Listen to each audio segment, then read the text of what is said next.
grabación, ¿verdad? Ahí se está presentando, ¿verdad?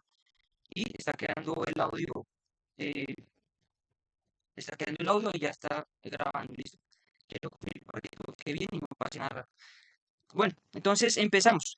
El profesor había hablado en la clase de la lectura de Duby y Bernard, pero esas, digamos que el profesor las trató más a fondo antes del paro, ¿no? Entonces, por eso yo quise incluirlas acá en este repaso. No sé, me da la impresión a mí de que el profesor como que no va a preguntar mucho de estas dos lecturas, es lo que lo que yo creo. Pero pues igual repasémoslas, ¿sí? También lo hago porque dentro del taller, eso sí, yo voy a colocar preguntas de estas dos lecturas, eso sí va a entrar fijo, ¿no? Entonces, pues por eso va esta cosa. Entonces, me avisan, me confirman si escuchan y ven mi pantalla, ¿sí? Para ya iniciar como tal.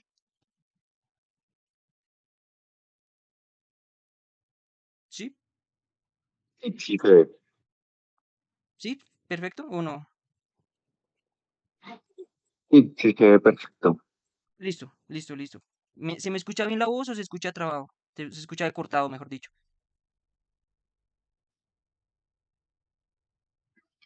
No, se escucha bien. Listo, listo, muchas gracias. Ahora sí. Entonces, la lectura de Duby nos va a tratar de hablar de la agricultura medieval.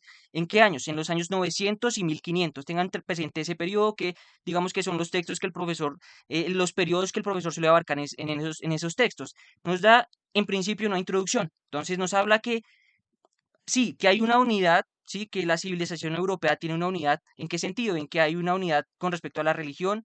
La mayoría tienen la cristiandad como un aspecto similar y también hay modos de vida similares. Pero se debe tener en cuenta que también estamos caminando sobre territorio diverso cuando hablamos de la Edad Media. ¿Qué hace que ese territorio sea diverso? Que se pierda esa unidad. Entonces hay una serie de factores diferenciadores. El primero son las condiciones físicas, es decir, la geografía, sí, la geografía, hay diferentes regiones con aspectos o dotaciones geográficas diferentes, lo cual marca esos caminos que nos sugiere el autor, ¿no? Por ejemplo, en el Mediterráneo se daban ciertos tipos de cosechas que no se daban en otras partes. Entonces, el primer aspecto, las condiciones físicas. El segundo aspecto importante es el grado de desarrollo. Nos dice que algunas de estas poblaciones estaban emergiendo apenas de la prehistoria, ¿no? Hago la aclaración que cuando yo digo esas cosas es el autor es el que las dice, ¿no? Yo no trato de añadir, digamos que muchas cosas a lo que dice el autor, esto es lo que dice el autor. Entonces dice que algunas sociedades están emergiendo apenas de la prehistoria hacia el 900. Luego, pues dice que con el paso del tiempo algunas regiones se desarrollan más que otras. Eso también es un aspecto diferenciador, dado ese grado de desarrollo de las diversas regiones. Y una última es la conservación de las fuentes. Para el profesor, yo he visto que es como un tema fundamental el hablar de las fuentes, los documentos escritos, y él dice que por ejemplo, uno puede encontrar mucha información de regiones como Cataluña en España, pero poca de Escandinavia. Entonces, eso es un aspecto de diversidad, la conservación de las fuentes históricas. Para algunos lugares hay más conservación que para otros lugares. ¿Listo? Am, permítame, no sé por qué se ve por qué se ve va a ser mejor presentarlo así. Listo. Sí, sí, así. Luego al hablar de las fuentes, una vez que nos dice que estamos caminando sobre territorio diverso, nos habla como tal ya de las fuentes, que es el material del historiador, el material, lo que utiliza, los insumos del historiador, ¿no? Entonces vamos a tener mapas, análisis de la vegetación, la arqueología, pero pues los resultados que tengamos de analizar esos otros tipos de fuentes necesariamente deben ser contrastados o corregidos con lo que digan los textos. ¿Por qué? Porque todo, así utilicemos fuentes de otro tipo, todo depende inevitablemente de las fuentes escritas. Todo debe compararse con las fuentes escritas. Es ya un, un- un aspecto que está dentro del autor, ¿sí? Así miremos otro tipo de fuentes arqueológicas, vegetación, visuales, lo que sea. Necesariamente tenemos que compararlas con las fuentes escritas. Entonces, al hablar de eso, teniendo en cuenta como esa pequeña aclaración, el autor dice que hay fuentes divididas en tres periodos, ¿sí? ¿En qué sentido? En el mayor o menor grado de, de, de qué, de si la documentación es abundante o no. Entonces, en principio vamos a tener un periodo que es el siglo IX, donde vamos a encontrar fuentes abundantes, pero luego la documentación decae.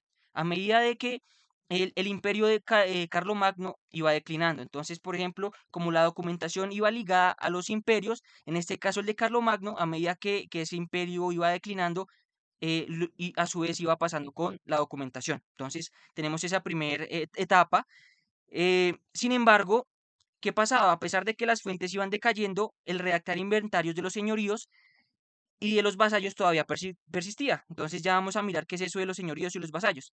Entonces, a pesar de que las fuentes decaían en esa primera etapa del siglo IX, todavía se seguían haciendo inventarios de los señoríos y de los vasallos. Entonces, desde el año 900 y por más de 2 siglos, las escrituras de negocios entre campesinos y señores cesan para dar paso a la memoria colectiva o costumbre. Ahí nos da la explicación de por qué iba declinando la documentación, por qué iba declinando.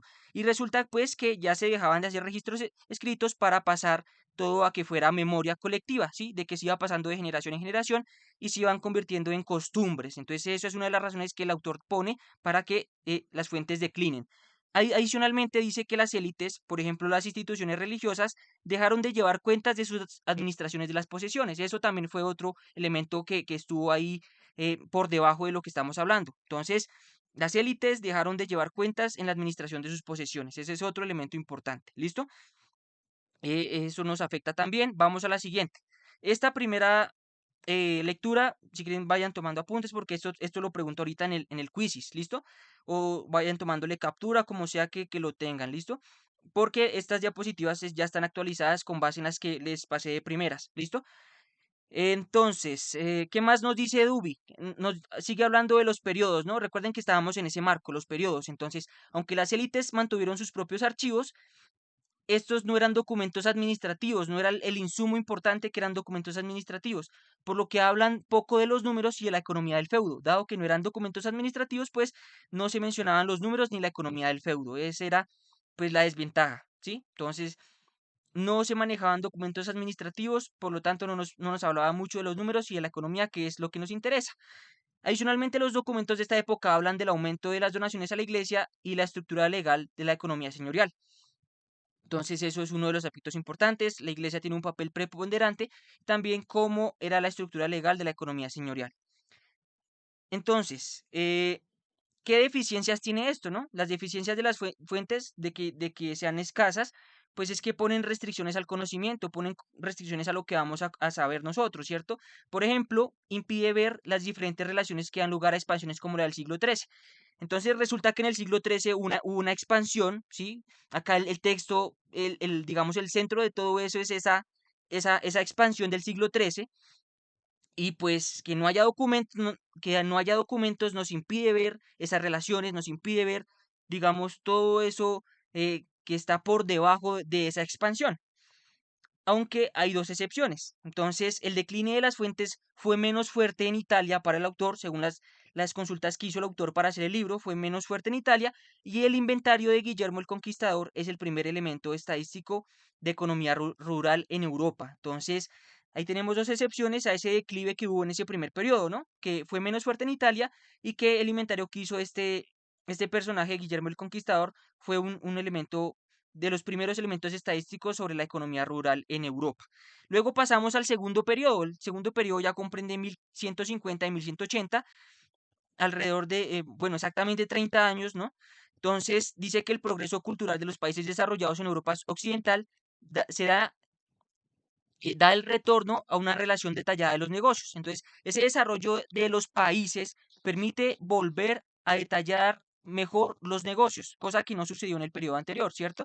Entonces se da una alfabetización, se confía más o se confía de nuevo en los documentos escritos y los signos de eso, eh, los signos de reimplantar de nuevo los documentos escritos es que sea el renacimiento de los notarios, de esas personas que se certifican las negociaciones y se da un registro ya de las costumbres. Ya, digamos, no se pasan de generación en generación, sino que se tienen ya un registro escrito, ¿sí? De las costumbres. Entonces tenemos esos dos elementos, los notarios y el registro de las costumbres. Entonces, ¿qué pasa? Los señores feudales hacen de nuevo una administración de feudos que se basó en inventarios y en redacción de cuentas. ¿Recuerdan que antes se había como perdido esa parte de mirar la administración? Pues ahora se vuelve a la administración mirando y haciendo inventarios de las cuentas de los señoríos, ¿sí? Que son las propiedades de los señores feudales. Entonces se vuelve a esa parte de mirar y concentrarse en la administración. ¿Y ahora qué va a suceder? Aunque la mayor parte de los documentos de las nuevas prácticas de administración se ha perdido, siguen siendo numerosos. O sea, igual, los documentos se han perdido, ¿sí? No, han sufrido pues de los hechos de la historia y han perdido, se han perdido, no se han tenido la conservación que se requiere, mejor dicho. Por lo tanto, pues se ha perdido información. Sin embargo, dado que ha ido aumentando o se ha descubierto mayor información, pues el hecho de que se hayan perdido, digamos, se compensa de que los documentos hayan sido numerosos, ¿listo? Entonces, el hecho de que los documentos se han perdido se compensa con que los documentos siguen siendo numerosos y esos documentos numerosos han podido permitir, pues, conocer toda la información que nos está presentando el autor, ¿listo? Entonces, esa es como una aclaración. Entonces, esos documentos numerosos nos han servido desde el siglo XIII para estudiar la economía feudal, ¿listo? Entonces, eso es como lo importante ahí. Y por último, nos habla de una etapa que es desde el siglo XIV hasta el siglo XV. Como pueden ver, ya ese aumento en fuentes se materializa, hay una abundancia mayor de fuentes que incluso lleva a ser métodos de muestreo por la abundancia de material. Entonces, nos lleva a elegir muestras de esa cantidad de material, ¿sí? Esa cantidad de material lleva a que uno haga muestras pues para tratar de escoger la información más pertinente. Entonces, estos cambios en cuanto al contenido dan nuevos puntos de vista del pasado rural. Por ejemplo, dan datos demográficos menos malos, porque se tiene la idea de que pues la demografía estaba con muchas variaciones, cuando caía, caía muy mal, cuando subía, subía mucho, entonces nos da una perspectiva, digamos, más alentadora con respecto a los datos demográficos. ¿Listo? Entonces, eso es lo que pasa cuando se tienen más fuentes, se puede muestrear y pues esa muestra nos permite tener información más pertinente que nos da puntos de vista diferentes a los que se tenían. ¿Listo? Adicionalmente, las fuentes en la Baja Edad Media dan visión menos discontinua, permite obtener cifras y tener más puntos de vista, ¿sí? Nos da una unión más clara, nos permite ver mejor las cosas y tener más puntos de vista, ¿listo? Una vez que nos da esa descripción de los tres periodos, vamos a hablar ya de la producción agrícola. Entonces, el autor al principio da unas cifras de población, pero pues lo importante que es, que él recalca una cosa, ¿no? Los datos de la población tienen problemas, ¿sí? No son la verdad siempre, no puede tener sus problemas, pero igual sirve para dar generalidades, para dar rasgos generales de la población, no sirve para dar rasgos generales. Por eso es que trae esa parte del autor. Entonces, aspectos importantes. Hay un crecimiento de la población, ¿sí? Desde el 900 hasta una parte que ya vamos a llegar, hay un crecimiento. ¿Causado por qué? Por migraciones que permiten establecer nuevas poblaciones y explotar zonas deshabitadas. Entonces, hay un crecimiento producto de migraciones. Y se llega hasta el punto de una superpoblación en el siglo XIII. ¿Recuerdan el siglo XIII? El siglo XIII ya lo hemos mencionado. Hay algo que sucede ahí. El siglo XIII marca como el hito en la superpoblación. Entonces ahí yo les coloqué esa flecha de color rojo. Un aspecto importante que quiero recalcar es que cuando yo coloque las preguntas, cuando les coloque como estos apartados como en rojo o como en azul, es porque de ahí voy a sacar alguna pregunta, ¿sí? De ahí voy a sacar alguna pregunta, entonces para que lo tengan presente.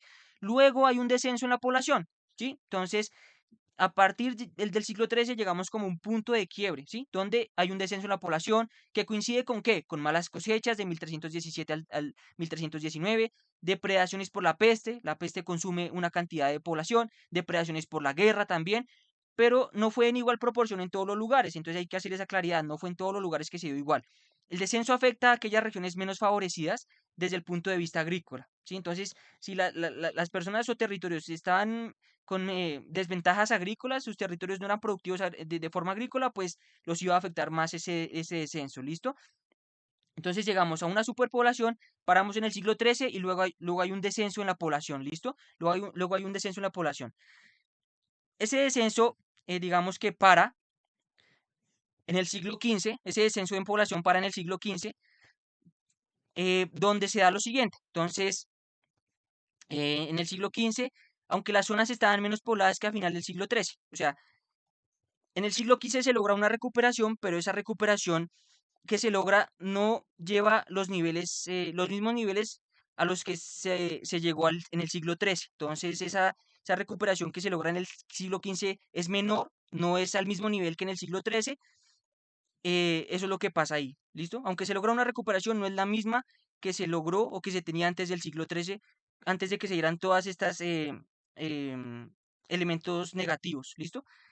Adicionalmente, el autor habla ya de otro apartado. Una vez que nos habla de estos elementos generales del periodo que estamos mirando, nos habla ya de las comunidades que estaban dentro de la Edad Media. Empezamos a hablar de la familia. Entonces, la familia es la unidad básica de la economía agraria. Vivía en una parcela de tierra cercada. Esa parcela servía para sacar elementos que eran requeridos para el señor y para el Estado. Entonces, servía para pagar obligaciones que requerían tanto el señor como el Estado. Entonces, la familia vivía en una parcela, esa parcela estaba cercada y de ahí sacaba para pagar las obligaciones fiscales para el señor y para el Estado. También la familia, en la documentación que el autor menciona, se observa de forma imperfecta, ya que se observa desde el punto de vista de los hombres que la explotaban, ¿sí? Entonces la familia se observa en los documentos de una perspectiva desigual, ya que pues los documentos solo dan esa perspectiva desde los hombres que la explotaban, desde la perspectiva desde que la perspectiva del señor, mejor dicho. Entonces, como el señor era como el que controlaba la documentación, solo se tenía esa perspectiva y no teníamos la otra de la familia. ¿Listo? Entonces ahí se recalca ese papel desigual cuando hablamos de la familia. Entonces, esta estructura de la familia, esa estructura de parentesco campesino, no parece tener una modificación apreciable en la Edad Media, no parece modificarse mucho. Adicionalmente, tenemos presente que existían los alodios, que eran esas tierras que estaban exentas a la sumisión a un señor. Entonces, adicionalmente a las parcelas teníamos los alodios, que eran tierras que estaban exentas de la sumisión o de rendirle, rendirle, digamos, servicio a un señor. ¿Listo? Entonces, la mayor parte de las familias trabajaban las tierras pertenecientes a un señor. Entonces, a pesar de que habían los alodios, sí había una considerable parte de familias que trabajaban las tierras pertenecientes a un señor. ¿Listo? Entonces, ya habiendo introducido a la familia, volvemos a lo de la población. Entonces, ¿cómo la población impactó en esto, no? La población baja en el siglo XII hacía que se prohibiera la venta y división de tierras. ¿Por qué? Los señores no podían dejar que sus posesiones quedaran sin brazos que las trabajaran, por lo que los trabajadores debían quedarse allí. Entonces, los señores no podían dejar que los trabajadores se fueran, dado que había poca mano de obra, todavía no habíamos llegado al siglo XIII, donde se da la superpoblación. Entonces, mientras tanto la población era baja, entonces las tierras no se podían vender, no se podían eh, pasar dividir en muchas tierras porque pues ¿quién las iba a utilizar dado que había poca mano de obra? ¿Quién las iba a utilizar? Entonces los señores no podían dejar que se siguieran dividiendo las tierras, entonces por lo tanto las tenían quietas y dejaban que los trabajadores se quedaran ahí trabajándolas y por lo tanto pues los trabajadores tampoco se podían mover, debían quedarse allí. Entonces eso era el efecto de que la población estuviera fuera inferior. Luego, en el siglo XIII, ya cuando la población era alta, pues ahora sí, ya habían trabajadores que pudieran trabajar las tierras y por lo tanto ya se permitía la división de tierras, ya se podían permitir tener más parcelas de tierras, ya los trabajadores, pues como habían mucha mano de obra, pues podían trabajar en esa mayor cantidad de tierras. Entonces ese es uno de los efectos de que en el siglo XIII hubiera una población muy alta. ¿Listo? ¿Qué va a suceder después? Recuerden que en el siglo XIII es el punto de quiebre y luego se da un descenso de la población, ¿sí? Producto de las catástrofes demográficas y la migración que se da en el siglo XIV.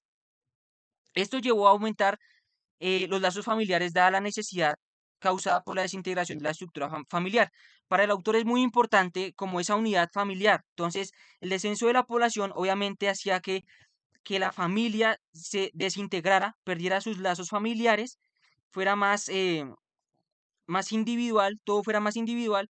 Entonces, para evitar eso, se buscó aumentar esos lazos familiares, se buscó aumentar esos lazos familiares que se habían perdido producto pues de la catástrofe demográfica y de la migración que llevaron en el siglo XIV, ¿sí? De ese punto de quiebre que hizo que empezaran a morir personas y a migrar. Entonces se buscó que se volvieran a unir esos lazos familiares siendo una defensa válida contra las dificultades de esa despoblación del siglo XIV. Entonces, para hacer frente a esa despoblación del siglo XIV, ¿qué se hizo?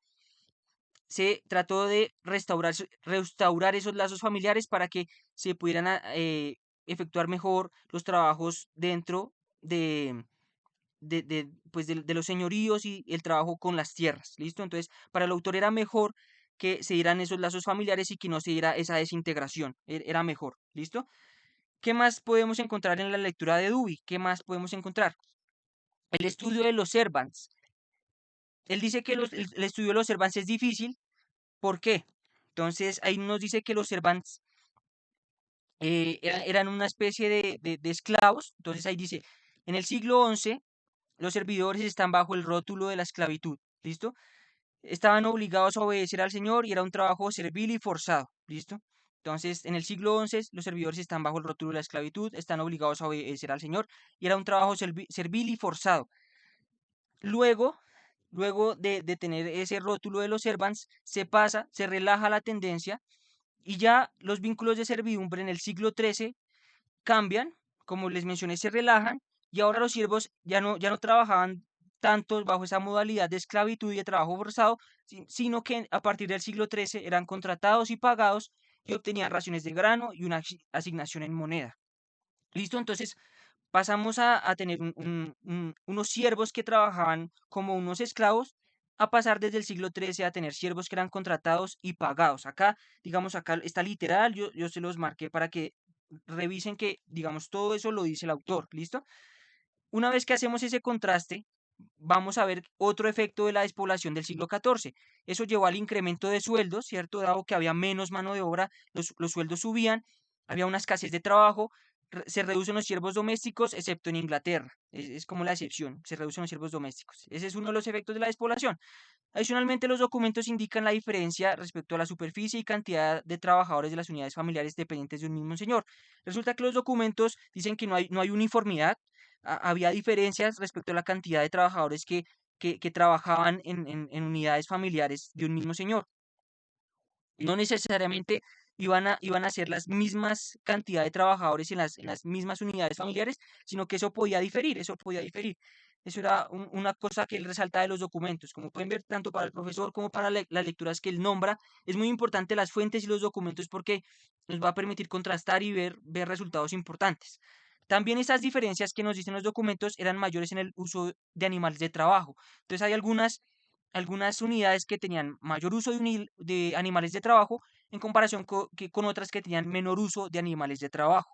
Eso va a marcar una diferencia también económica que ya vamos a ver a continuación. Entonces, la mejora en la calidad de los animales a partir del siglo X y el siglo XIII expande la agricultura, pero la escasez del ganado es una debilidad principal de la agricultura medieval.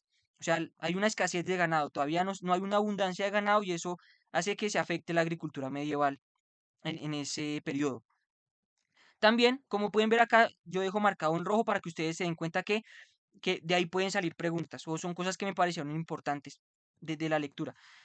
También hay una preocupación en aquellos tiempos por la alimentación, ¿sí? Como pueden ver, ya se encontraban al borde del hambre por la fluctuación demográfica, las subidas y bajadas de población. Entonces había poco espacio para las plantas que comía el ganado de los campos y esto lleva a la escasez de ganado. Entonces ahí se justifica de por qué no había ganado. Como no había personas para sembrar plantas, entonces pues el ganado pues no tenía con qué alimentarse y por lo tanto había una escasez de ganado, ¿listo? Entonces ese es otro efecto de la fluctuación demográfica que pudimos evidenciar. Además, los animales de tiro eran caros. Con animales de tiro, pues me refiero, o el autor se refiere a los bueyes, ¿listo? Entonces, para que lo tengan presente. Igual, yo he visto que hay algunos conceptos que el autor pasa por alto, entonces aquí arriba yo les dejo como anotaciones, o al lado de la lectura les dejo como anotaciones que no están de color azul, para que pues puedan entender el concepto, ¿no? Entonces, las anotaciones que están de color azul son las que están en el texto. Las anotaciones que yo les dejo que no están de color azul son como conceptos que yo les pongo ahí para que entiendan mejor la lectura, ¿listo? Entonces volvemos a la diferenciación. Como yo les comenté ahorita, la diferenciación de quienes tenían animales de tiro y quienes no hacía que los campesinos fueran ricos o pobres. Entonces esto diferenciaba a los campesinos entre los que tenían una yunta de animales de arado, esos eran los ricos y superiores y los que no, es decir, los que trabajaban la tierra con sus manos. Entonces, ahí pueden ver las diferencias. Los que trabajaban con animales de arado eran ricos a consideración del autor, o digamos en los documentos que tiene el autor a consideración, y los que trabajaban únicamente con las manos, pues eran campesinos pobres. ¿Listo? Eso es lo que nos habla Dewey también.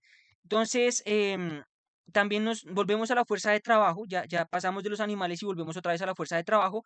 Decía el autor que esta variaba mucho, nunca se logró adaptar a las necesidades de la hacienda, es decir, cuando no había trabajo para toda la familia, se vendía ganado o se buscaba trabajo temporal en otro lado. Digamos que la fuerza laboral nunca pudo presupuestar cuándo era el momento cuando pues no se necesitaba mucha fuerza laboral o tampoco pudo presupuestar o estimar cuándo era el momento en que estaba mucha fuerza laboral. Entonces, por lo tanto, como no sabían estimar eso, resultaba mucha población sin trabajo, resultaba mucha población sin trabajo, dado que cuando la hacienda ya pues ya no requería sus trabajos, quedaba mucho trabajo suelto, ¿sí? Entonces, como quedaba mucho trabajo suelto, tenían que emplearse en otro lado. Entonces, o se vendía el ganado que no se utilizaba. Entonces, eso era uno de los problemas. Entonces, los problemas demográficos, la superpoblación y la baja de población,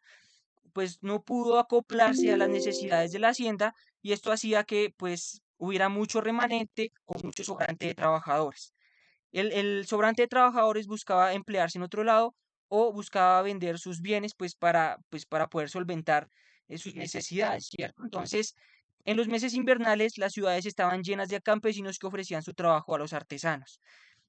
Y nos habla de una modalidad de trabajo, los corbés o las corbeas. En los siglos X y XI, las explotaciones agrícolas señoriales buscaban ayuda con reclutamiento forzado, trabajo obligatorio y sin remuneración de las familias que dependían de estas explotaciones. Eso se le conoce como las corbés, ¿sí? Buscar trabajo forzado, obligatorio y sin remuneración, pues de las familias que dependían de esas explotaciones. Esas eran las famosas corbés.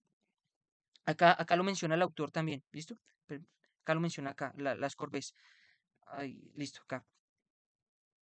Adicionalmente, nos mete ya el dinero, cómo el dinero influía acá en la Edad Media. Entonces, desde finales del siglo XI, se reduce el reclutamiento del trabajo forzado porque, pues, obviamente era costoso mantener a las personas, igual que sucede con que suceda con la esclavitud en las plantaciones, como veremos más adelante. Se reduce el reclutamiento de trabajo forzado, eran costosos, por lo que ahora se reclutan jornaleros. Una vez que ya tenemos el dinero, que el dinero empieza a circular mayormente, se reclutan jornaleros que vendían su tiempo libre y pues por lo tanto las granjas crecían en número hasta que se llega a la mortandad que mencionamos del siglo XIV. Entonces acá, una vez que se tiene el dinero, ya se pueden reclutar jornaleros que venden su tiempo libre, las granjas van creciendo hasta que paramos en ese punto de quiebre que se da entre el siglo XIII y siglo XIV con la gran mortandad del siglo XIV. ¿Listo? Ay, perdón. ¿Dónde íbamos acá? Acá. Ya casi llegamos al final de la lectura de Y Dubin. otra pregunta. Digamos ¿Pregunta? ahí, Señor. como el objetivo del curso viene a ser la creación o bueno, cómo nace el capitalismo. Eso de que los jornaleros vendan su mano de obra es un gran paso para eso, ¿no? Sí, señor, sí, Miguel. Es un gran paso. Sí, ahí se pueden ver, digamos, que unos elementos importantes que nos van a permitir hablar más adelante de relaciones capitalistas. Sí, ¿listo? Entonces, ese es como un aspecto importante. Eh, Teniendo en cuenta eso, lo que mencionaba Miguel, pasamos a una parte importante. Y es que el autor recalca mucho ese descenso de la población. Entonces, ¿cómo lograban adaptarse las personas a ese descenso de la población? ¿Cómo lograban adaptarse? Pues eran dos cosas, ¿no? Tenían que reducir el terreno a labrar, ¿no? A labrar, ¿cierto? Pues si estaban labrando en un terreno bastante amplio, pues tenían que reducirlo, ¿no? Entonces, esa era una de las cosas. Y otra era, como lo mencionamos en párrafos pasados, era la cohesión del grupo familiar. Era muy importante que el grupo familiar permaneciera unido para que pudieran tener, digamos, una forma de trabajar mejor, ¿sí? De que pudieran acoplarse a a esos golpes que tenían. Entonces, era muy importante que se mantuvieran los lazos familiares y que se redujera, pues, el terreno a labrar. Entonces, dado que, pues, no había la suficiente población que trabajara en todas las tierras. ¿Listo? Ahora, eh, la tierra se trabajaba dentro de la estructura de un pueblo, ¿sí? Entonces ahí ya nos habla, pasamos de hablar de las familias, ¿cierto? De cómo las familias operaban trabajando, las modalidades, cómo impactaba el dinero. Ahora vamos a hablar del pueblo como tal. Entonces, la tierra se trabajaba dentro de la estructura de un pueblo. El tipo perfecto de comunidad campesina era donde el pueblo era el centro de una gran extensión de campos abiertos. Entonces, en el centro estaba el pueblo y alrededor estaban los campos. Las parcelas de las familias se agrupaban y eran protegidas por cercas.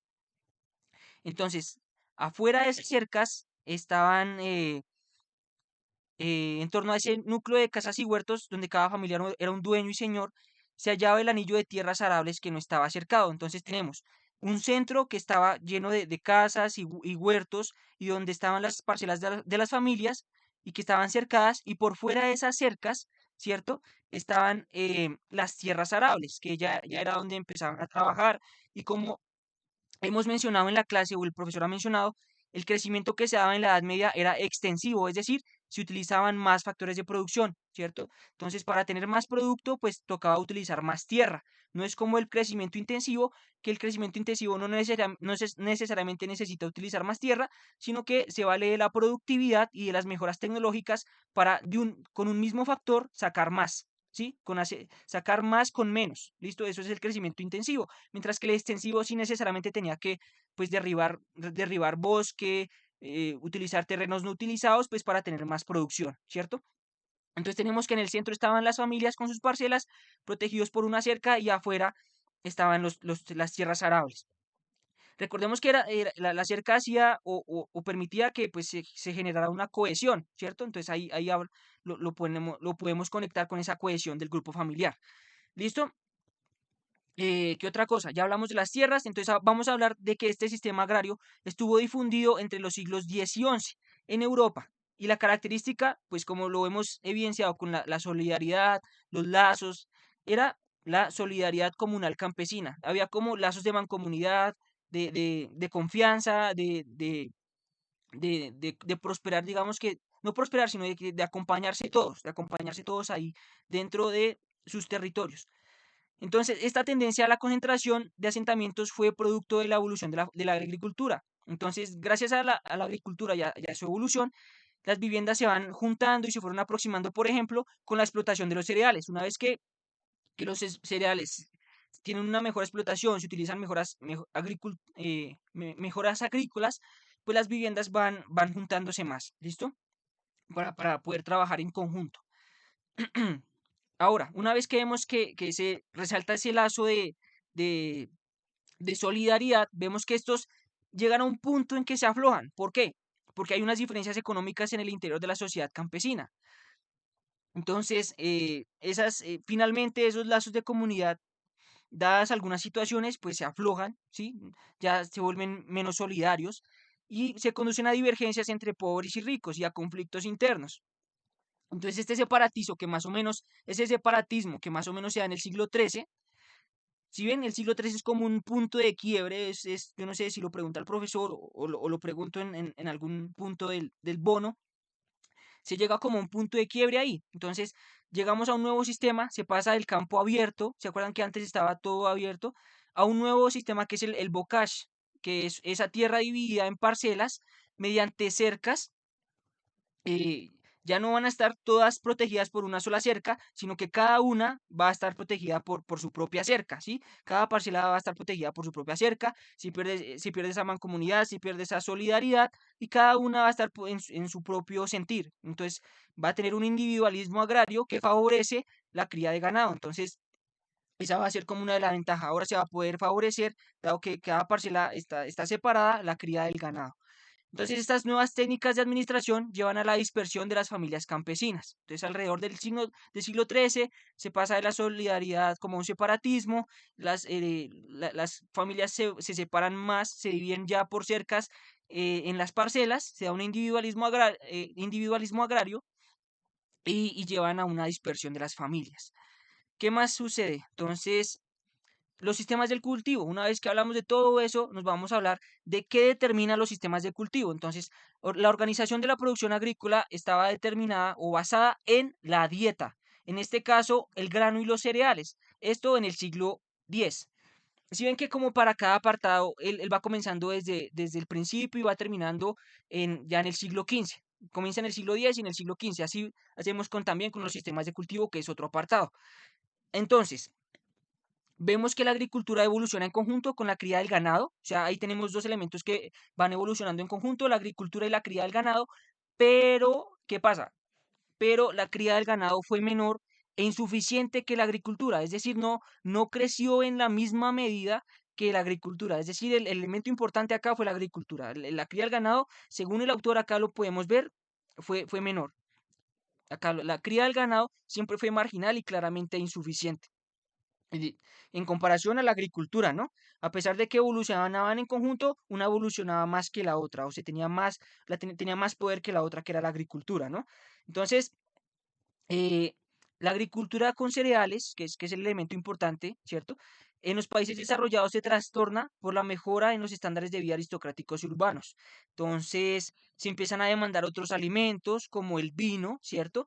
Y pues como las clases pobres, digamos, seguían a las clases ricas, pues estas también van demandando este tipo de alimentos. Acá, clases pobres seguían a las ricas en estas mejoras de la dieta, ¿sí? Entonces, una vez que los estándares de vida mejoran, también las clases pobres siguen a las ricas. Tenemos eso también presente y pasamos a que, eh, pues como resultado de todo esto, de que se amplía la dieta, dado la mejora en los estándares de vida, pues el sistema de cultivo se diversifica, se explotan nuevos productos que trajeron mejoras en los cultivos. Entonces, dado que pues hay una diversificación, se traen más productos, eso llevó a que que se incluyeran mejoras también. ¿Listo? Entonces ese es uno de los efectos de que se empiecen a diversificar los cultivos. ¿Listo? Que también eso va a conllevar una mejora en las técnicas de los cultivos. También tenemos que el mercado de consumo ampliado, em, producto de los cambios, no era rural. Entonces, ese mercado de consumo también afectó a las ciudades y fue también muy importante en las ciudades. Incluso llegó a superar a las ciudades, porque ya vemos que acá para el autor el mercado de consumo ampliado de los productos ya no era rural, ya digamos los consumidores se daban en las ciudades, y como se daban en las ciudades, esto motivó a que se realizara el crédito y que empezara a circular en mayor medida la moneda. Entonces, estos cambios que se incluyeran a las ciudades y que esas ciudades empezaran a utilizar el crédito y la moneda, estimularon el desarrollo de las ciudades mercado, que empezaron a hacer esos intercambios, a tener un mayor papel, ¿listo? A tener un mayor papel. Entonces, todos estos cambios, dado el cambio en el consumo, llevó a que en el siglo XIII se dieran nuevas formas de paisaje, ¿cierto? La diversificación de productos, que ya se incluyeran a las ciudades, ¿cierto? Que ya se utilizaran mejoras, que se implementaran mejoras en las técnicas de agricultura, dio cambios en las formas de paisaje, ¿cierto? Ya no era el cultivo de un solo elemento, sino el cultivo de varios elementos. Entonces ya también, además de otros cultivos, se utilizaban las tierras para proveer de pastos al ganado. Entonces, no solo los cultivos de nuevos productos, sino que se daban pastos para el ganado, ¿no? Listo, ese es otro cambio importante. Vemos que el siglo XIII trajo muchas cosas importantes, ¿no? También hay nuevas formas de ganadería, ¿sí? Que se apartan de la economía del cultivo de cereales en diversos lugares. Hay nuevas formas de ganadería que se apartan de la economía del cultivo de cereales. Entonces, ya vemos que la ganadería no va a depender tanto del cultivo, sino que la ganadería va a centrarse en otras actividades económicas, que ya se va a apartar del cultivo de cereales. Entonces la ganadería se va a dedicar ya no a suministrar el arado para cultivar los cereales, sino que la ganadería ya se va a concentrar en otras cosas, por ejemplo, pues ya para brindar alimentos a las personas, ¿cierto? Entonces ya a eso se refiere con que hay nuevas formas de ganadería. ¿Listo? Por ejemplo, en el sur de Italia la agricultura queda relegada por la ganadería. Entonces ahí ya podemos ver un caso de donde la agricultura queda en un segundo plano en comparación con la ganadería. Entonces, ese es un aspecto importante que quería resaltar. Vamos a otro aspecto de la lectura, que es las técnicas y extensiones cultivadas, cómo las técnicas impactaron acá durante este periodo. Entonces, dada la importancia económica del cultivo de cereales, toca ver las técnicas agrícolas que están detrás de todo eso, ¿no? Entonces, Para el autor, según los documentos que ha revisado, hay un aumento en productividad del siglo IX al siglo XII, aunque pues él siempre recalca las fuentes son escasas, pero las pocas fuentes que él consulta dice que hay un aumento en la productividad del siglo IX al siglo XII. Eh, ¿Por qué es ese aumento en la productividad? Él dice que no es por el progreso en el abono de la tierra. O sea, no hay un progreso en el abono de la tierra. Eso no genera un aumento en la productividad. Tampoco esa productividad se mejora por la rotación de cultivos. ¿Qué es la rotación de cultivos? Empezar a utilizar tierras que antes no estaban cultivadas. O sea, empezar a usar más tierra, mejor dicho. Esa es la rotación de cultivos. Eh, eh, entonces, perdón, no, esa es la roturación. La roturación es usar la tierra que antes no estaba utilizada. La rotación de cultivos es determinar una fase en la cual los cultivos se pueden sembrar y otra fase en la cual los cultivos tienen que descansar. Entonces, por ejemplo, los cultivos producen durante 3 años y descansan dos. Y luego vuelven a producir tres y descansan dos, tres y dos. Entonces, esa es la famosa rotación de cultivos. Rotar, ir rotando cuándo produce y cuándo no. Pero él dice que la productividad no se mejora por esto, porque la rotación de cultivos, en vez de mejorar la productividad, al usar la tierra más años y descansar la tierra menos años, pues generaba cosechas más pobres, porque la tierra no descansaba lo suficiente y por lo tanto, pues lo que se sacaba ya de la tierra, cada vez que se usaba, pues era más pobre. Entonces, dado que no se dejaba descansar suficiente la tierra, pues en las próximas cosechas el resultado o el producto iba a ser cada vez más pobre y más pobre y más pobre y así sucesivamente. Entonces, eso tampoco pudo justificar esa productividad, pero entonces, ¿qué sí justifica la productividad? ¿Qué sí lo hace? ¿Qué sí lo hace? Entonces, las mejoras vinieron por el lado del arado. Entonces, hay instrumentos para arar más poderosos. Como pueden ver, y eso se justifica con lo que veíamos ahorita, ¿no? Que los que tenían los bueyes eran los ricos, ¿no? Y los que trabajaban con las manos, pues los pobres. Entonces, los que, los que pudieron hacer uso de eso, pues pudieron mejorar sus circunstancias. Entonces, mejoras vinieron fue por el lado del arado, dado que se utilizaron instrumentos para arar más poderosos. Adicionalmente, se utiliza la agricultura de rosas, que es ahora sí roturar, es decir, coger el bosque, quemar todo eso y empezar a sembrar ahí, ¿sí? Quemar para que las cenizas sirvan como abono para fertilizar y para el cultivo. Entonces, eso permite compensar el deterioro de la tierra excesivamente trabajada, es decir, colonizar. Dado que ya se estaban alcanzando unos límites de utilización de la tierra plana ya se estaba utilizando, pues que tocaba utilizar los bosques, ¿no? Entonces tocaba bajar ahí árboles, quemarlos, dado que ya la tierra plana ya se había utilizado, se estaba utilizando, ya estaba llegando a su límite, pues tocaba utilizar otro tipo de tierra que era la tierra cubierta de bosques, bajarla, quemarla y que esas cenizas pudieran servir como fertilizante y ir colonizando y en cierto sentido, pues digamos que permite compensar las tierras que ya se habían deteriorado por el excesivo uso. Pero pues esa compensación al final de cuentas iba a hacer que se fueran dañando los bosques y que se deforestaran, ¿cierto? Entonces, pero el autor lo ve como compensar con que se puedan utilizar más tierras, se puede hacer uso de más tierras, se pueda colonizar más tierras. En ese sentido lo ve el autor. Una pregunta, una Sí, sí, preguntita. sí, señor, sí. Bueno, en las técnicas de cultivo, pues tú argumentas, o bueno, se argumenta el autor, que digamos las mejoras vinieron por los instrumentos, ¿sí? Porque Ajá. ayudaban al ganado. Más sin embargo, también tú acabas de decir que también fue mejor por la productividad por la agricultura de las rosas.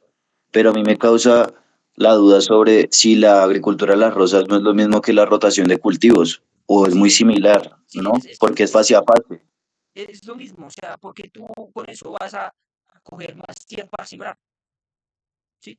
Pero entonces, ¿por qué decías que, digamos, o tú estabas diciendo, es que no me acuerdo qué dijiste, pero yo creí escuchar que la rotación de cultivos solo dejaba más pobre a las cosechas? Claro, sí, porque a final de cuentas, pues, recordemos que estamos bajo un sistema extensivo, o sea, eso solo da una compensación momentánea, eso solo da una compensación momentánea. Yo uso los bosques y empiezo a cultivar ahí, pero ¿hasta qué punto? ¿Sí? ¿Hasta qué punto? Hasta que eso se agote. Y ya cuando se agota, ¿de qué más puedo hacer uso? O sea, eso daba un cierto alivio mientras no se utilizaran los bosques, mientras los bosques fueran ese elemento que estuviera ahí disponible. Pero una vez que se Ok, utilizaban los ok, bosques, pues eso ya era malo, ¿sí? ok, ya entendí. Listo, gracias. Eso era bueno mientras pues, los bosques estuvieran sin utilizar. mientras fueran susceptibles de ser productivos, pero ya una vez que se utilizaban, pues eso ya generaba un desgaste y pues ya iba a generar era más daño del que producía a fin de cuentas. ¿Listo? ¿Listo, Santiago? Sí, sí, sí, muchas gracias. Miguel, sí, señor. O sea que por si, digamos, en la rotación de cultivos se dejaba descansar una tierra plana durante lo que te decía, se cultiva 3 años, se descansa 2, se cultiva 3, se descansa 2, pero una tierra plana. Y ya la diferencia del sistema de arrozos es que se tala, bueno, se quema el bosque y se recupera y ahí empieza otra vez a hacer como ese sistema de rotación o Sí, sería sí, algo así más o sí, menos. porque la tierra queda plana, o sea, ya como no hay vegetación, ya no hay bosques, pues la tierra queda plana y susceptible de ser sembrada, ¿sí? Vale, gracias. Listo, Miguel, listo. Entonces, avanzando, ¿qué pasa? ¿Qué podemos encontrar? Entonces ya hablamos de la agricultura de rosas, entonces vemos que eh, de los siglos X al XIII, el aumento de la roturación se intensifica en Europa. Todo se vuelve una colonización, una conquista de tener más territorio, se da un avance en las tierras de labrantío, es decir, en las tierras susceptibles de ser utilizadas. Las tierras en barbecho disminuyen, o sea, las tierras que no se han utilizado, que no se han utilizado para el cultivo. Acá yo dejo las definiciones. Entonces, el barbecho es una técnica de agricultura por la cual la tierra de cultivo se deja sin sembrar durante uno o varios ciclos vegetativos. Entonces, esas tierras que estaban sin sembrar disminuyen, se empiezan a utilizar más, ¿cierto? Y las unidades agrícolas abandonadas eran puestas de nuevo en cultivo. Entonces, del siglo X al siglo XIII se empieza a utilizar toda la tierra disponible. Eso es un sistema extensivo, se empieza a utilizar toda la tierra disponible para el cultivo, ¿no? Entonces acá yo dejo otra definición, la de roturaciones, que significa la incorporación de nuevas tierras al cultivo, fue un fenómeno característico del 9 al 13. Entonces acá, igual que lo que dice el autor, la roturación del suelo es una acción agrícola de arar o labrar la tierra por primera vez en terrenos aeriales, es decir, que previamente no estaban cultivados, ¿listo? Entonces, del siglo X al XIII, eso se empieza a utilizar toda la tierra disponible, se expanda en las tierras cultivables, se roturan las tierras nuevas. Eso mantuvo a Europa a salvo de la escasez, claro, y fue estimulada por la presión demográfica y el progreso técnico. Recordemos que ya para el siglo XIII se da ese aumento poblacional, ese superaumento poblacional. Entonces, pues el usar más tierra dio como ese sustento, pues ante esa subida de la población, pero pues igual eso no se iba a sostener, ¿cierto? Porque llega el siglo XIV y vemos que todo todo decrece en el siglo XIV.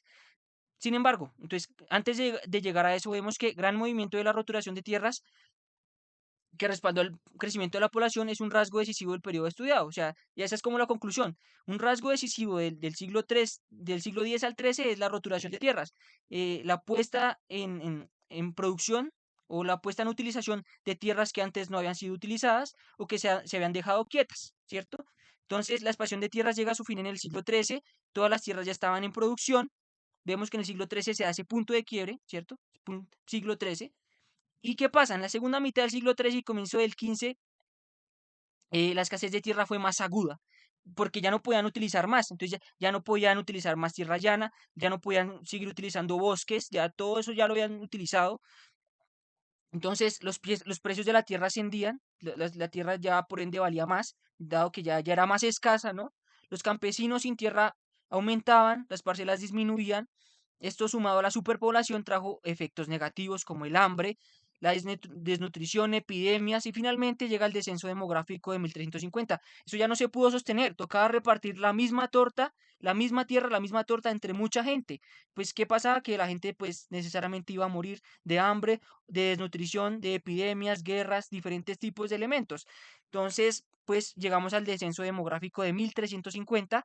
Ahí ya para todo ese crecimiento y empieza a decrecer la población y se da un retroceso en la mayoría de regiones excepto en Italia. Ahí vemos que Italia es otra excepción a la regla. Particularmente es interesante ver que en Italia se da un retroceso, perdón, se da una excepción al retroceso que se dio en la mayoría de regiones de Europa. Ahora sí, llegamos a la última parte que es las fases principales. Entonces, para el autor hay tres fases.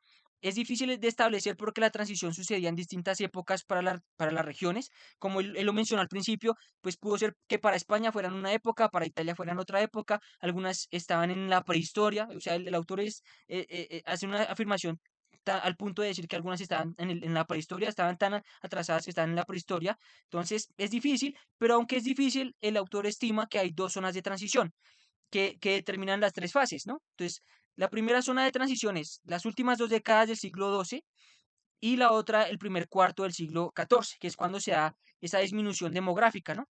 Entonces, esas dos fases van a determinar, esas dos zonas de transición determinan las tres fases o donde se cortan las tres fases. Entonces, vamos a ver, antes de que él empiece a hablar de esas tres fases, vemos que esos movimientos en la economía agraria dependen de tres factores. ¿Qué va a mover a la economía agraria? Entonces, en primer lugar, el poder. Vemos que la economía agraria se basaba en la jerarquía, eso generaba desigualdad, ¿cierto? Una pequeña parte ostentaba el poder y en las fuentes, o eso se demuestra en las fuentes. Las fuentes que el autor consulta estaban relacionadas más con el señorío y poco con lo que tenía que decir el campesinado, o sea, o muy poco, yo creo que casi nada, o sea, no creo que el campesino tuviera como mucho derecho a establecer su propia documentación, ¿cierto? Más que todo, las fuentes estaban ligadas al señorío. ¿Listo? Segunda cosa que decía el autor que determinaba la economía, pues eh, pues las presiones constantes de los cambios económicos. Sí, habían muchas presiones. Por ejemplo, en el año 900 las ciudades habían desaparecido y en el siglo XI el comercio comienza a resurgir, que es lo que vamos a ver en la lectura de Bernard. Bernard habla ya del comercio y cómo eso impactó la economía de la Edad Media. Entonces, las ciudades renacían y la circulación monetaria se intensifica. Entonces vemos que la economía también se va a ver muy determinada por los cambios, ¿sí? Entonces, en un momento las ciudades desaparecen, en otro el comercio comienza a resurgir, en otro momento la circulación monetaria se intensifica. Ese es otro elemento que va a impactar.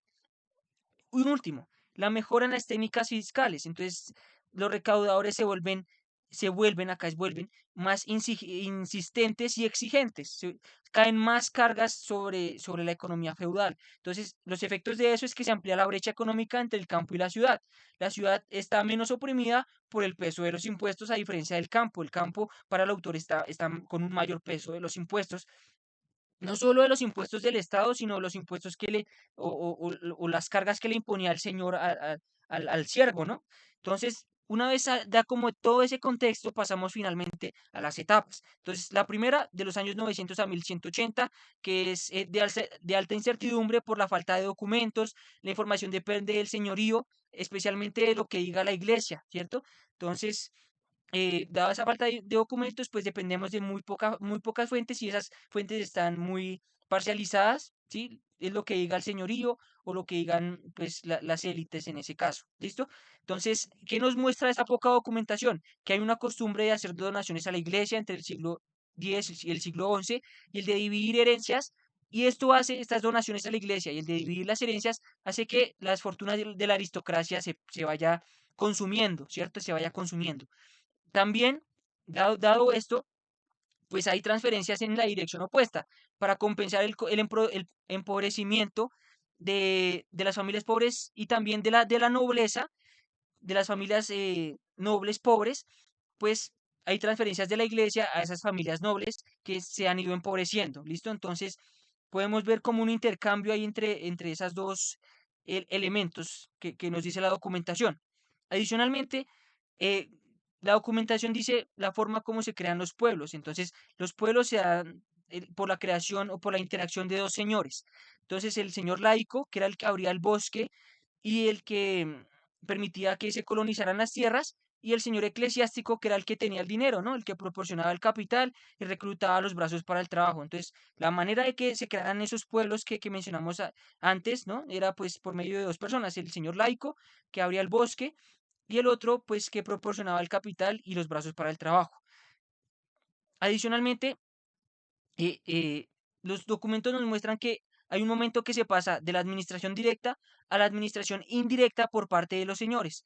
Los señores traspasaban a otro la carga de la administración, ¿sí? Se la pasaban a otro para que administrara los terrenos. Entonces, esa es una particularidad también que nos mencionan las fuentes. Y nos dice, ahora sí, en qué se divide la unidad territorial. La unidad territorial se divide en dos. El dominio, que era lo que se trabajaba en beneficio directo del señor, y los arrendamientos, que era lo que se le concedía a las familias campesinas. Entonces estaba el dominio, que si de pronto lo recuerdan, en la clase, era como ese terreno, ese cuadro que el profesor mencionó, que era como ese cuadro verde, donde trabajaban las personas, o los siervos trabajaban en favor del Señor, y ya las otras parcelas, que era, pues, digamos, donde en muchos casos vivían las familias campesinas, entonces, donde ya quedaban las familias campesinas. Entonces ahí la unidad se dividía en esas dos. ¿Y qué sucedía? Sobre la familia. Entonces, la tierra reservada al Señor era trabajada por el equipo de siervos, ¿cierto? El dominio era trabajado por el equipo de siervos, que en este caso era la familia. Entonces, ese dominio era trabajado por un equipo de siervos que en su mayoría era una familia. Y adicionalmente la fuerza de trabajo necesaria para las grandes explotaciones señoriales era renovada con el reclutamiento forzado de jóvenes domésticos procedentes de familias arrendatarias sujetas a lazos de servidumbre. Entonces, ¿cómo se reclutaban a las personas? Pues cogían a las familias que vivían en las parcelas y pues reclutaban a los jóvenes forzadamente para que trabajaran en esos dominios, para que trabajaran en esos dominios. ¿Listo?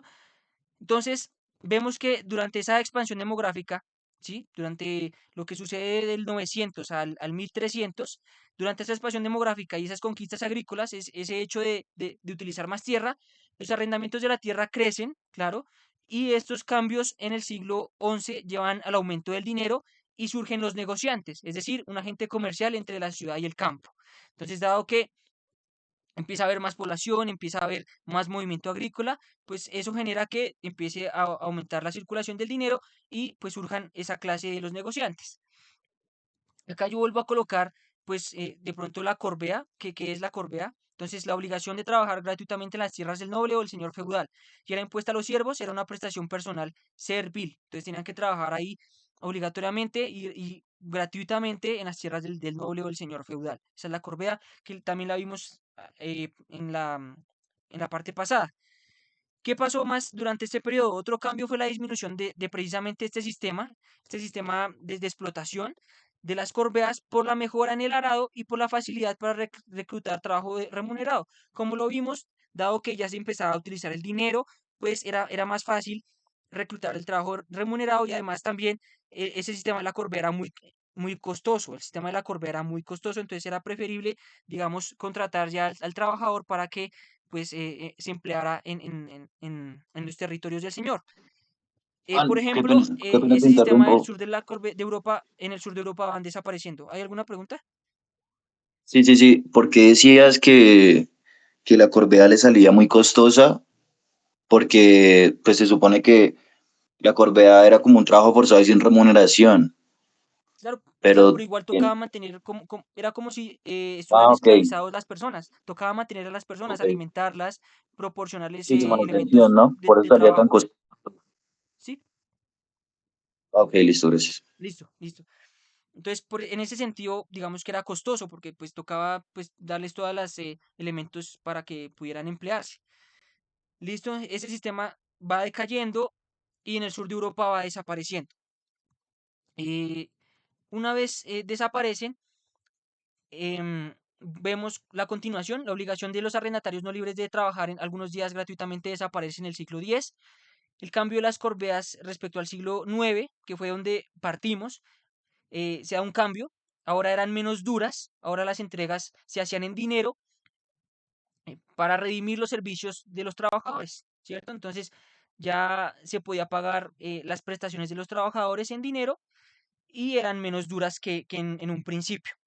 ¿Listo? Entonces se da una importancia del dinero para los señores porque el dinero permitía generar unos ingresos, ¿sí? Entonces, ¿qué tipo de ingresos generaba el dinero a los señores?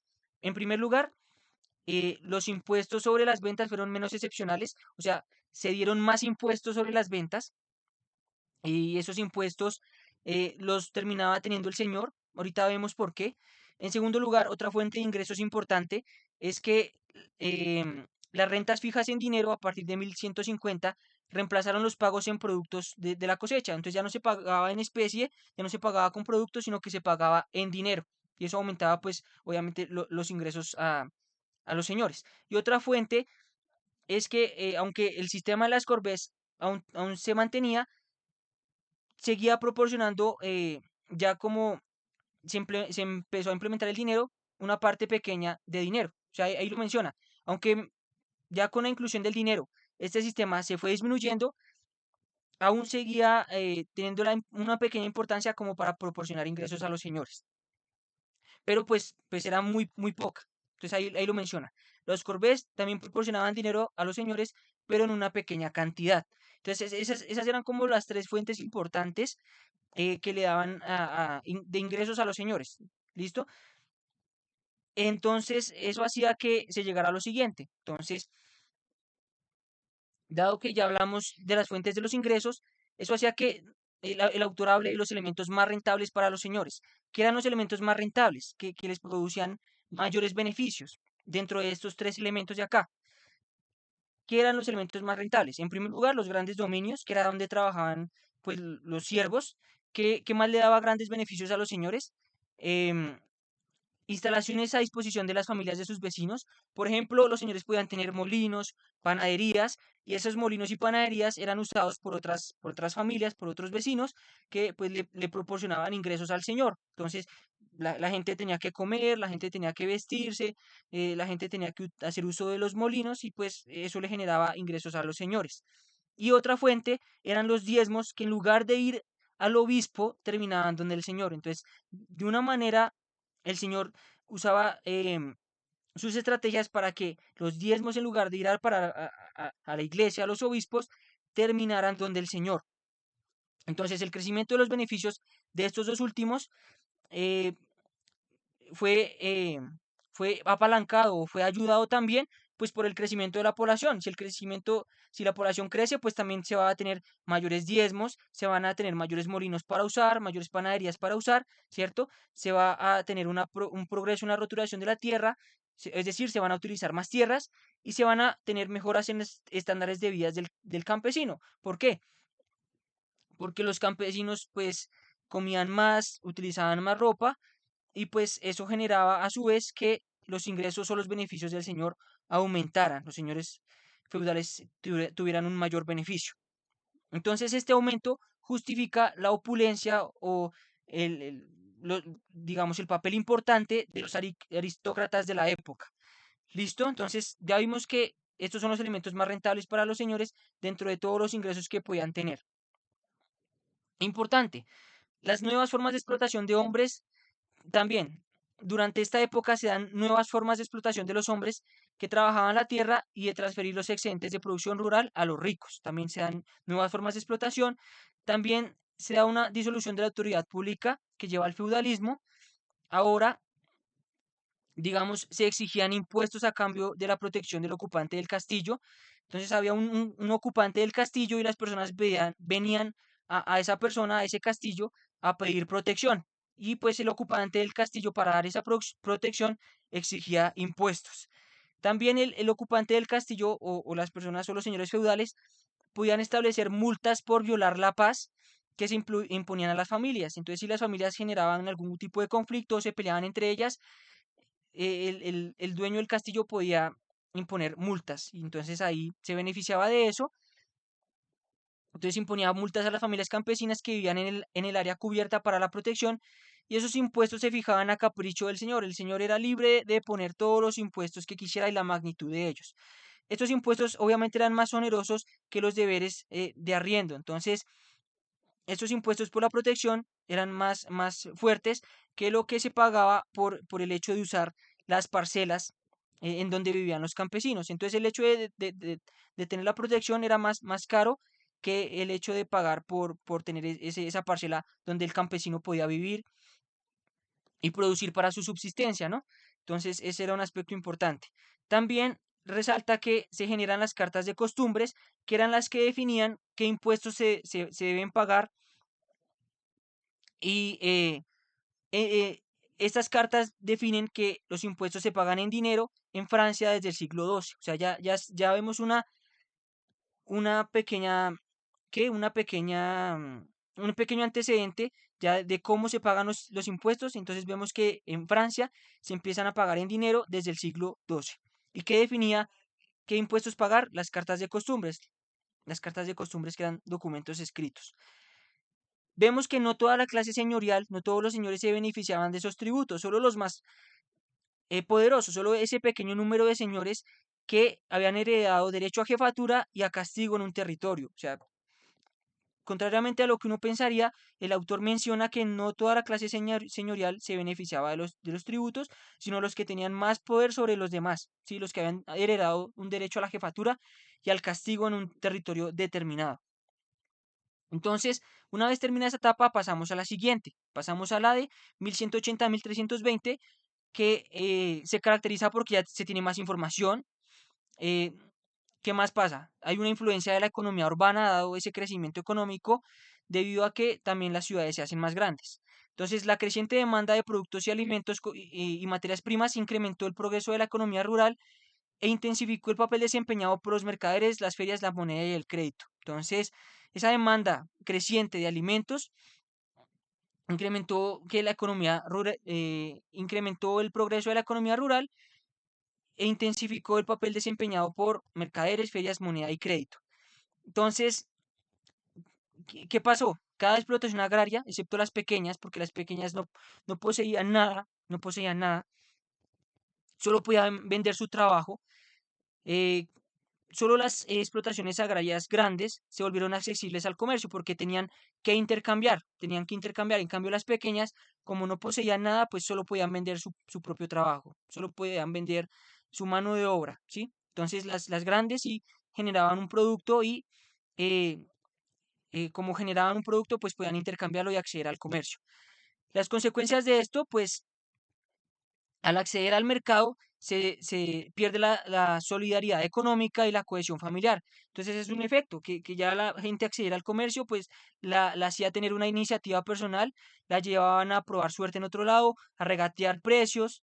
Entonces esa uniformidad de los agricultores desaparece y se da un papel predominante de la empresa individual, ¿sí? Entonces junto con la expansión demográfica y la escasez de la tierra, eh, esto determina la aparición de grupos pequeños de campesinos ricos, deseosos de gobernar las comunidades o de abandonarlas, evitando las oscilaciones de la productividad y obteniendo mejores provechos de su capital. Entonces, esos campesinos ya dejan ese papel de la solidaridad, de los lazos familiares y prefieren, pues ya que hay una ciudad y se pueden intercambiar, pues ya prefieren obtener mejores provechos de su capital, mejores provechos de su riqueza, ¿cierto? De su riqueza y ya pues digamos adoptan esa perspectiva individualista.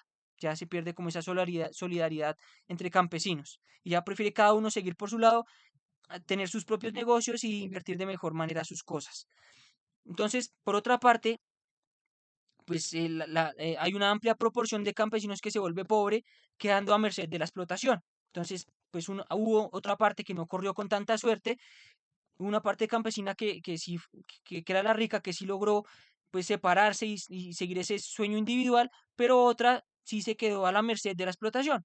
Entonces, esto sumado a la irregularidad de las cosechas agrava la situación pues de los campesinos, ¿no?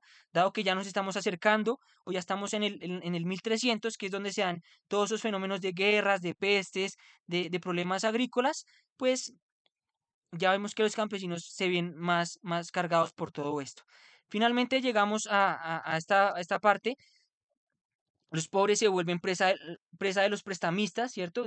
Dado que necesitan recursos, pues se vuelven presa de los prestamistas y dado que ya la circulación del dinero es mayor, ¿qué sucede más? Hay un hambre de tierras y el hambre también como tal, lo que lleva a renacer la servidumbre. Entonces,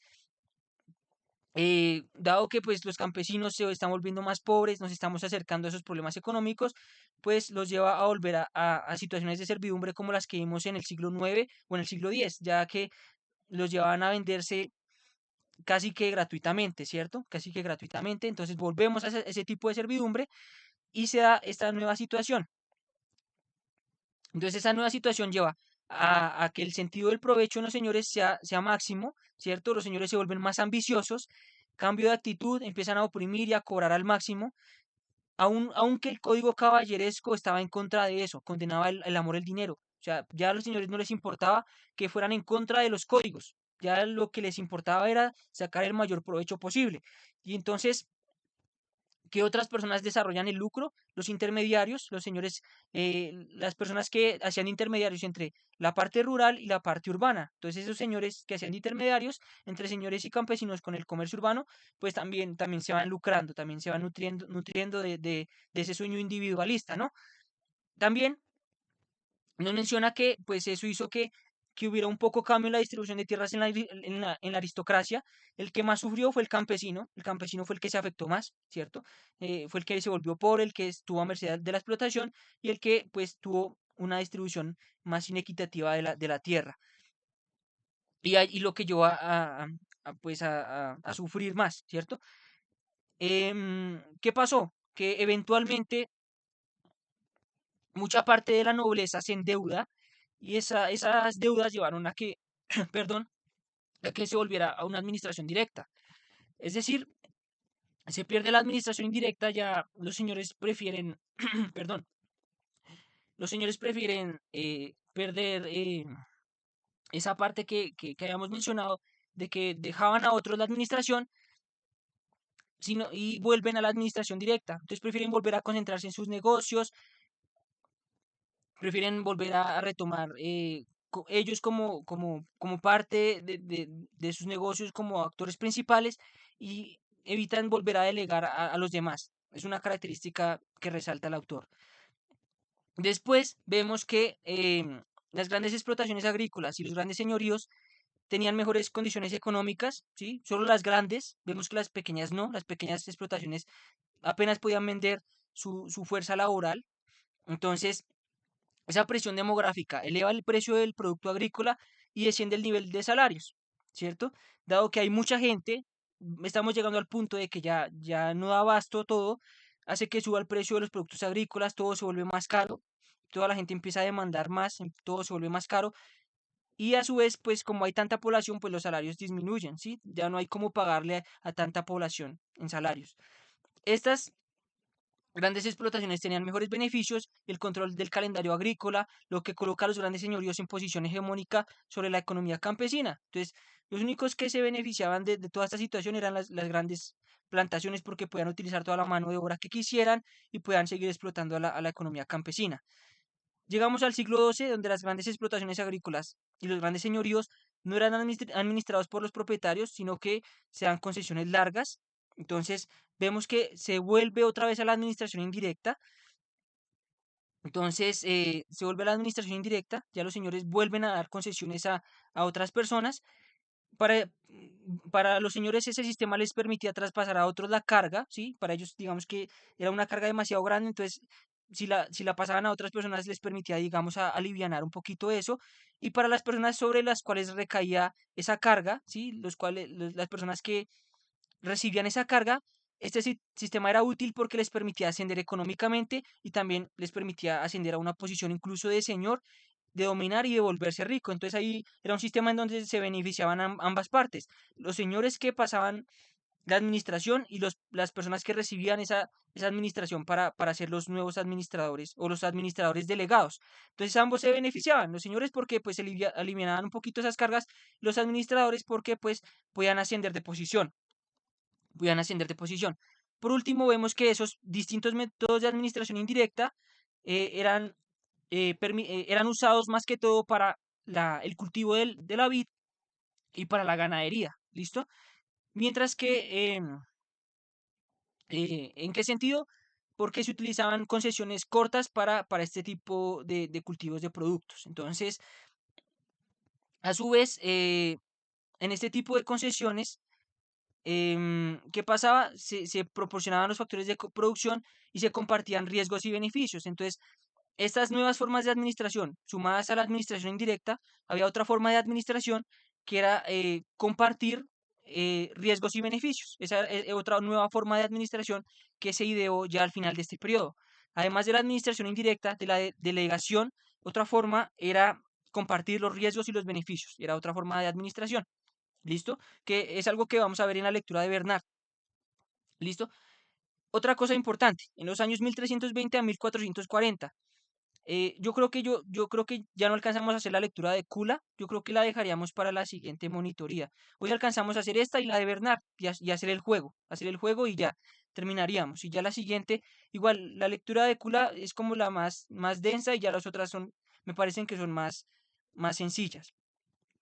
Haciendo ese paréntesis, pasamos al último periodo, al periodo donde se da la caída y el retorno. Es como ese periodo de caída y retorno. Entonces ya Dewey para terminar habla de que en la primera mitad del siglo XIV las fuentes mutan, ya no se refieren solo a los señoríos, ya tenemos más fuentes, ya hay más diversidad, las cuentas señoriales desaparecen con abandono de la administración directa, entonces ya como el señor deja de manejar directamente sus terrenos y los pasa a delegar a otras personas, pues digamos que un efecto de eso es que las cuentas señoriales desaparecen. Entonces ese es un efecto, ya como el señor no es el que maneja las cuentas, pues digamos que esas cuentas señoriales desaparecen, ese registro desaparecen. Ese es uno de los efectos que nos menciona el autor. Entonces nos menciona, aunque los grandes feudos eran prósperos, eso no es lo mismo que tuvieran beneficios altos. Entonces, aunque los grandes feudos eran prósperos, sus beneficios eran bajos. ¿Por qué eran bajos? La baja en los precios de cereales y el aumento en el precio del trabajo, producto de la caída, aquí ya estamos en el contexto de que se da esa caída demográfica, ¿cierto? Entonces el precio del trabajo empieza a aumentar, ¿cierto? No, mentiras. Todavía no hemos llegado a la caída, todavía no hemos llegado a la caída. em, no, sí, perdón, sí, ahora sí, me disculpo. Acá sí llegamos a la caída, entonces la caída hace que pues la gente deje de demandar el precio de los cereales y aumente el precio del trabajo, ¿cierto? Dado que hay pocas personas, pues digamos el precio del trabajo empieza a aumentar y esto hace que bajen los beneficios de los señores porque tienen que pagar más en salarios, ¿listo? Entonces, a pesar de que pues eran prósperos en el sentido de que pues podían producir más, los beneficios eran bajos porque tenían que pagar más en salarios, tenían que pagar más en salarios. Entonces, los grandes dominios se van dividiendo en concesiones más pequeñas, más apropiadas para una sola familia, que es uno de los efectos de la reducción de la población. Entonces, como la población se va reduciendo, pues tienen que ir reduciendo las parcelas para que pues esas pocas personas puedan poder producir, ¿listo? Puedan poder producir en esas parcelas más pequeñas, ¿listo? Entonces las grandes parcelas se van reduciendo a medida de que la población va disminuyendo porque pues una parcela grande pues y poquita población pues no se va a poder utilizar de la mejor manera, ¿listo? Entonces eso es uno de los efectos de la reducción de población. Sumado esto a las situaciones negativas, las pestes, las guerras, llevaron a los señores a ser más suaves con los siervos, ¿cierto? El señor tenía que convencer a los campesinos a permanecer en sus tierras. Entonces, dada esa reducción de población, tenían que pagar mayores salarios, tenían que reducir sus tierras, ¿cierto? Todo eso hizo que sus beneficios fueran disminuyendo, ¿cierto? Ya a medida de que pues, la población fue disminuyendo, sus beneficios fueron disminuyendo, y eso llevó finalmente a lo siguiente. Entonces, los señores intentan persuadir a sus siervos de no emigrar accediendo a sus demandas, ¿sí? Ya, pues la poca población que quedaba quería emigrar. Los señores les intentaban convencer a las personas de que no emigraran. Luego, en familias campesinas, los beneficios son bajos por ser menos numerosos, em, entregando menos producto de su trabajo. Esto lleva a que los beneficios de los señores feudales fueran cada vez menores. O sea, todo eso sumado a que había pocas personas para trabajar, llevan a que pues produzcan menos, las familias produzcan menos y si producen menos, los beneficios de los señores feudales son aún menores. Entonces, ya vemos que ya incluso la producción ya es menor, ya pasa a ser una producción menor y ya esta disminución es perceptible para 1320. Se da un decline en las haciendas señoriales en provecho de la economía campesina. Es decir, ya digamos, los campesinos se ven aliviados de esas cargas impuestas por los señores, pero aún así, aunque se libran de esas cargas de los señores, se ven perjudicados por otros elementos, como las restricciones del consumo urbano. Pues como hay menos poblaciones, pues las ciudades dejan de demandar al campo, ¿cierto? Entonces, dado que esa crisis demográfica es más aguda en la ciudad, es siendo evidente en el precio del cereal, ¿cierto? Entonces ya la gente deja de mandar, los precios caen, la economía también es explotada, la economía campesina también es explotada por los cobradores de impuestos en el siglo XV, según los documentos. Entonces, a pesar de que se libró de esas cargas de las haciendas señoriales, pues la demanda de la ciudad cae también y aumentan los impuestos por parte de los cobradores de impuestos. Entonces, pues a pesar de que se libró de una cosa, otras peores pues le llegaron a los campesinos. Finalmente, los impuestos pagados al Estado hicieron que el avance en el estándar de vida del campesino fuera lento, ¿cierto? Entonces, pues claro, esa mayor carga de los impuestos hizo que el campesino pues no pudiera desarrollar sus estándares, pudiera mejorar su situación. Además, debían vender o abrirse al comercio para poder conseguir dinero y satisfacer a los señores, ¿cierto? Satisfacer a los señores. Entonces, llegamos que ya finalmente en 1440 se da esa recuperación de la despoblación, hay un aumento en la población, pero no fue suficiente para llegar al nivel de 1300. O sea, en 1440, o sea, hay una pequeña recuperación, pero no va a volver a ser igual que en 1300, en ese periodo de prosperidad. La tierra en barbecho, o sea, la tierra que se había dejado de usar, de nuevo es susceptible de ser colonizada y las regiones con progreso antes de 1550 eran pocas. La expansión basada en riqueza de tierras aristocráticas y en el trabajo campesino fue puesta por los hombres de negocios de forma similar al clima expansionista del siglo XIII. O sea, se trata como de volver a implantar esa semilla de ese impulso para el crecimiento, pero pues ya no es el mismo que lo que pasó en el siglo XIII. Acá lo podemos ver.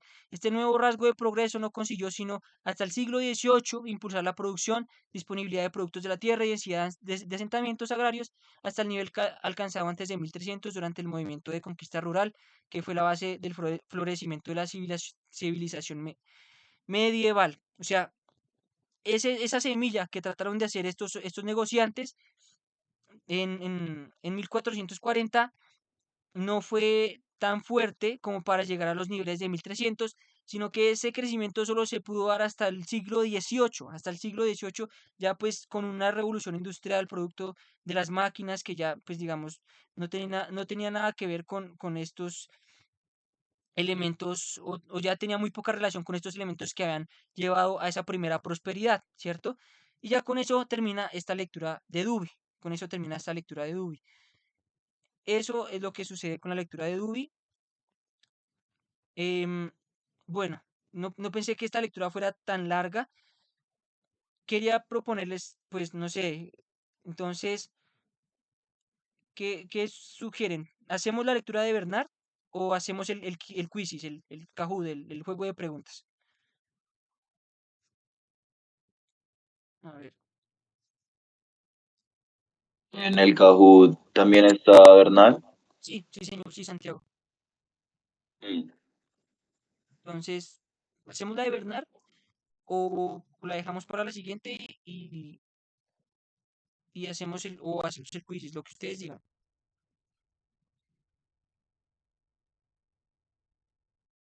Si quieren, pueden proponer aquí en el chat y yo estoy atento a lo que ustedes.